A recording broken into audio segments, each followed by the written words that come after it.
Pemirsa, 3 informasi terhangat dan pilihan sudah kami siapkan untuk mengawali aktivitas Anda di pagi hari. Semua dikemas dalam Kilas Nusantara Pagi bersama saya Muzdafar. Pemirsa, informasi pertama soal proyeksi pembangunan Ibu Kota Nusantara atau IKN. Menurut Kepala Badan Otorita IKN Bambang Susantono, pihaknya akan mulai mempersiapkan pembangunan infrastruktur dan bangunan inti pada bulan Agustus mendatang. Sedangkan untuk proyeksi pembangunan skala penuh akan dimulai pada tahun 2023. Kabar berikutnya yakni tentang presidensi Indonesia di G20. Kali ini perhelatan Digital Economy Working Group atau DEWG yang dipimpin oleh Menteri Komunikasi dan Informatika Johnny Gerald Plate berfokus pada tata kelola data lintas negara.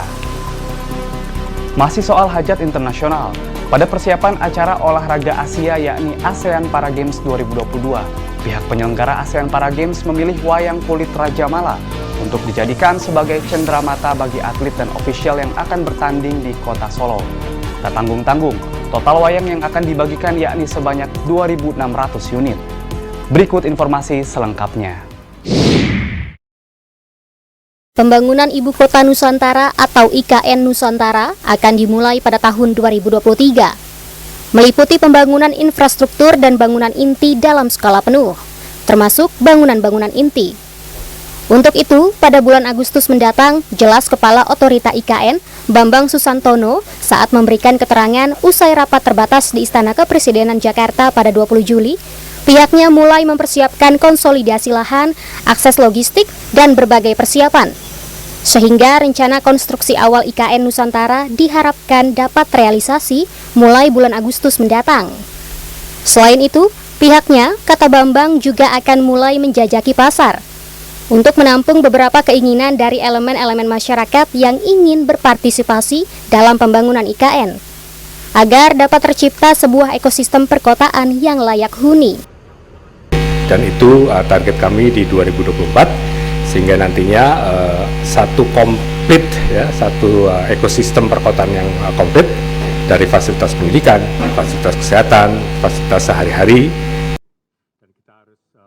Peletakan batu pertama pembangunan IKN Nusantara sendiri rencananya akan dilakukan secara langsung oleh Presiden Joko Widodo, di mana infrastruktur menjadi fokus pembangunan IKN pada tahap awal. Selain Istana Negara, juga akan dibangun akses menuju IKN. Tim Kantor Berita Antara mewartakan.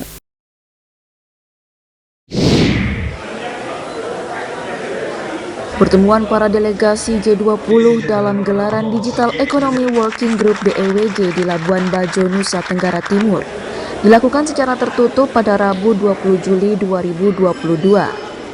Usai pertemuan, Menteri Komunikasi dan Informatika Johnny G. Plate saat konferensi pers mengatakan untuk pengembangan kerangka kerja ekosistem digital global, perlu keterampilan digital dan literasi digital, serta arus data lintas negara dan pemanfaatan data secara berkeadilan di tengah transformasi digital global atau cross-border data free flow dan data free flow with trust.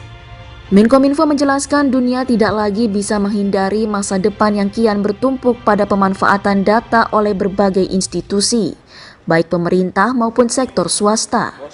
Oleh karenanya pembahasan DFFT dan CBDF pada pertemuan kali ini semakin esensial. Pasalnya dunia akan semakin membutuhkan tata kelola data yang diterima berdasarkan kesamaan pandangan, pendekatan, dan praktek dalam DFFT serta CBDF.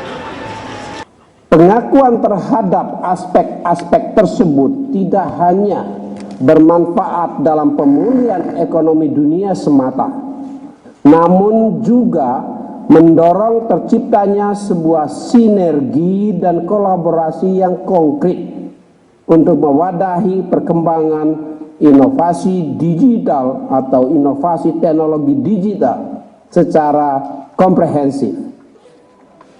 Menkominfo menambahkan isu tersebut bukan hanya merupakan isu yang hanya dihadapi oleh negara berkembang, melainkan juga bagi negara maju hingga negara miskin. Menkominfo menilai pembahasan ini akan bermanfaat di tengah dunia yang semakin dipengaruhi oleh pertukaran data antar negara. Dari Labuan Bajo, Nusa Tenggara Timur, Putri Hanifah, Kantor Berita Antara mewartakan.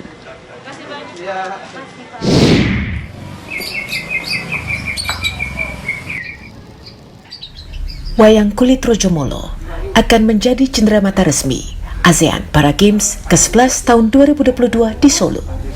Sebanyak 2.600 biji wayang kulit Rojomolo akan dibagikan kepada 1.800 kontingen dari 11 negara peserta Pesta Olahraga Atlet Difabel Asia Tenggara itu. Souvenir resmi tersebut diproduksi oleh pelaku UMKM Sanggar Wayang Gogon yang berlokasi di Jalan Halilintar nomor 140 Kentingan Jebres Solo. Sang perajin wayang kulit Margono menjelaskan ihwal keterlibatannya sebagai pembuat souvenir ajang olahraga 2 tahunan itu. Bermula saat ia mengikuti pameran G20 beberapa waktu lalu, kemudian ditunjuk menjadi salah satu pelaku UMKM yang turut serta dalam pameran APG 2022 dan berakhir dengan mendapat kepercayaan untuk membuat souvenirnya. Yang membuat saya terkejut itu saya dipercaya untuk membuatkan souvenir sebanyak 2.600 waktu itu dengan jangka waktu yang terbatas. Nah, dari situ saya mulai mengusulkan atau menyodorkan contoh-contoh lebih dari 15 sampel yang saya ajukan, mulai dari bahannya tetap wayangnya itu adalah Rojomolo, dari bahannya dari kayu ada, dari kulit ada, dari akrilik ada, dari apapun ada, sebanyak 15 sampel waktu itu. Lalu terakhir 3-4 hari yang lalu yang di ACC adalah wayang kulit Rojomolo. Margono menambahkan, pengerjaan souvenir APG 2022 ditargetkan selesai dalam 2 pekan, dimulai sejak 9 Juli dan diharapkan selesai pada 26 Juli mendatang. Guna memaksimalkan proses produksinya, Margono yang merupakan sarjana pedalangan ini dibantu oleh puluhan perajin wayang kulit. Perajin pun dibedakan menjadi 6 kelompok kerja sesuai divisi yang bisa menyelesaikan antara 180 hingga 200 wayang kulit dalam sehari. Pembuatan cenderamata wayang kulit Rojomolo sama seperti wayang kulit pada umumnya, baik dari bahan, kelengkapan maupun proses pembuatan. Namun, ukuran wayang kulit untuk souvenir ini dibuat lebih kecil dari ukuran biasa. Wayang kulit ini pun juga bisa digerakkan atau dimainkan layaknya wayang kulit biasa. Dari Solo, Jawa Tengah, Danika Priani, Kantor Berita Antara, mewartakan.